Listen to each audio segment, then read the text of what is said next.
Iverina eto antoerana kosa isika ao anatin'ny vaovao samihafa eny anivon'ny anjerimanontolo eny sy ny tontolon'ny tsy fandriam-pahalemana moa novoizin'izy ireo manokana maka toy ny ilay raharaha indrindra moa amin'ny fahafatesany misolay mpianatra eto amin'ny taona fahatelo tsy voavoalohany fatranga iray ao anatin'ireo endriky ny herisetra sy tsy fampiny fandriam-pahalemana eny amin'ny université ny raharaha nitarika ny fahafatesany miso mpianatra tao amin'ny taona fahatelo teo anivon'ny sociologie araky ny nambaran'ireo mpianatra nitsangana ary ireo mpianatra eo anivon'ny fikambanana ara-pedagojika anaitra ny tompona andraikitra amin'ny amerenana ny fandriam-pahalemana ao antoerana nanao ny fanadihadiana Ravakarandriamanalina sy Mamy Rasamuely.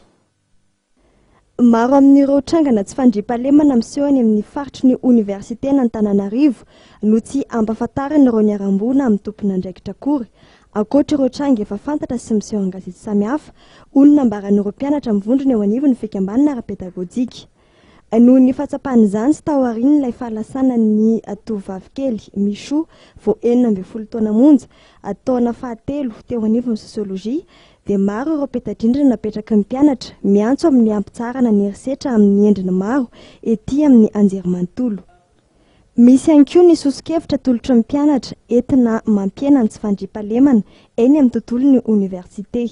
Ny zavatra hita zany eto Madagasikara rehefa misy zavatra ohatran'io amin'ilay fotoana hitrangan'ny tranga fotsiny hoe misy réaction be dia be dia avy eo dossier classé ilay izy dia izay zavatra izay zany evitenay mihitsy zay ary io zavatra io rehefa mitomboka amin'ny zoma dia tsy farana mihitsy dia voalohany aloha tsara ihany zany mampafantatra ny tompona andraikitra eto amin'ny firenena hoe mba hisy ankety zany hosokafana ary tsy hoakatona mihitsy n'ilay ankety raha tsy tratra ilay olona nanao an'ilay abibiny. Dia manaraka an'izay be dia be koa ny proposition arosinay mba hievitena n'ilay zavatra ohatran'ireny tsy hitranga intsony ety amin'ny université.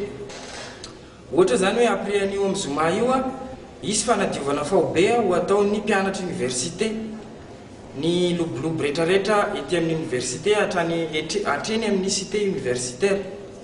Dia manaraka an'izay mangataka koa zany zay hoe mba tokony asiana police universitaire ny ety mba tokony hoe tafiditra ao amin'ilay budget de fonctionnement ny université zany zay zavatra zay. Dia efa niteny koa moa zany ny filohan'ny université vaovao hoe ho asiana fefy. Dia mahafaly anay koa zany zay hoe ho asiana fefy ny ety amin'ny enceinte sy ny cité universitaire rehetrarehetra. Mandro sosikevitra ihany koa ireo mpianatra amin'ny anajana ny franchise universitaire. Manaitra ny mpianatra sy ny tompona andraikitra isan'ambaratonga ny ireo mpianatra mivondrona eo anivon'ny fikambanana ara-pedagojika amin'ny alalan'ny fanatanterahana filaharam-be ny zoma ho avy izao manomboka amin'ny foloro eny amin'ny parkina ny Daika Sakatso.